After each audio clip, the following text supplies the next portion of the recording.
siya ka Doctor of the Barrio nga nakadistino sa lungsod sa Luon sa Bohol. Ug ang iyang hulagway nga gipost sa social media nakadani og atensyon sa mga netizens. Ug kay ngano kaha? Ato nang sayran karong buntaga kay makauban ta si Dr. Alfie Kalingasyon.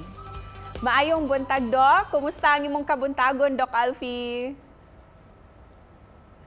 Mayong buntag sa tanang naminaw, may buntag Ma'am Cecil, mayong buntag Visayas. Padayon gihapon atong serbisyo sa katawhan labi na sa mga problema nilang pangkalusugan. Mayong buntag tanan. Doc, pila nakakatuig na nerbisyo isip Doctor of the Barrio?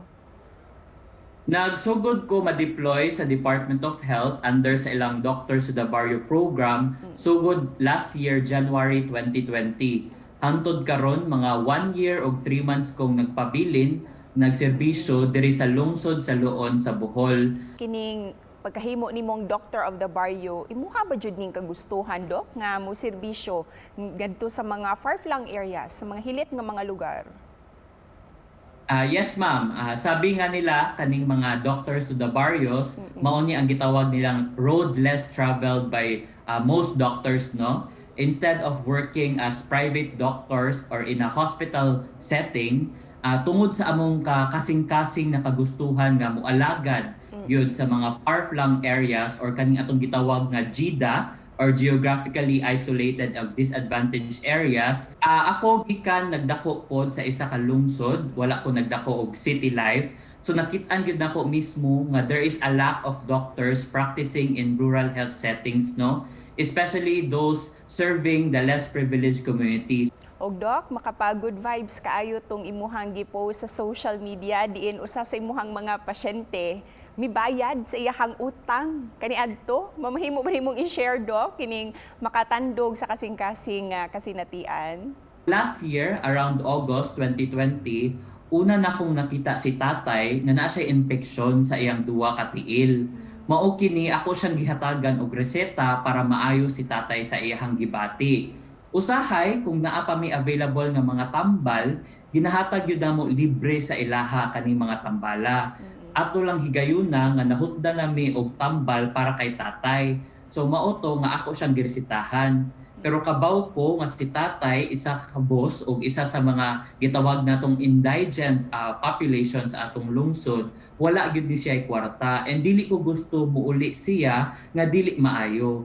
So instead of just letting him go, I opted to give him money para makapalit kini sa tambal nga kinahanglan sa iyaha.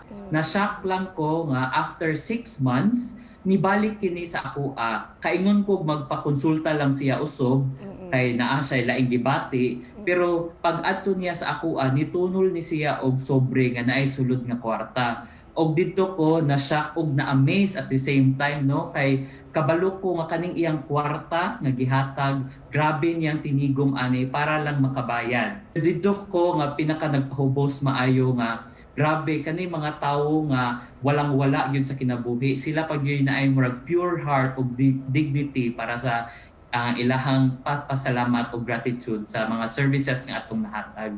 So niining mga panahon nga nihimo na kang Dr. Doc, unsay imong na-realize sa ato ang public health system sa atong nasod?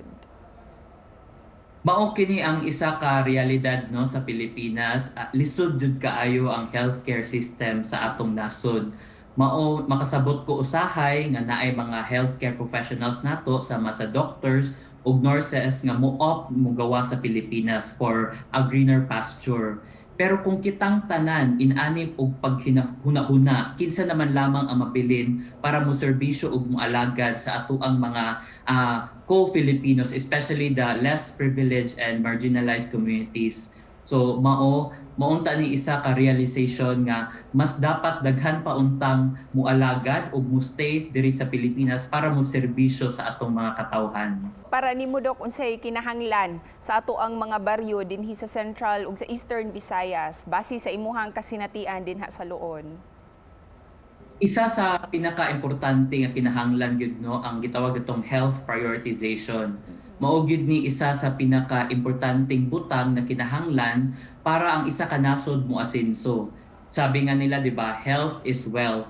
Importante na mga tawo healthy kanunay para naatay human resources para sa turismo, para sa infrastructures o para sa ekonomiya.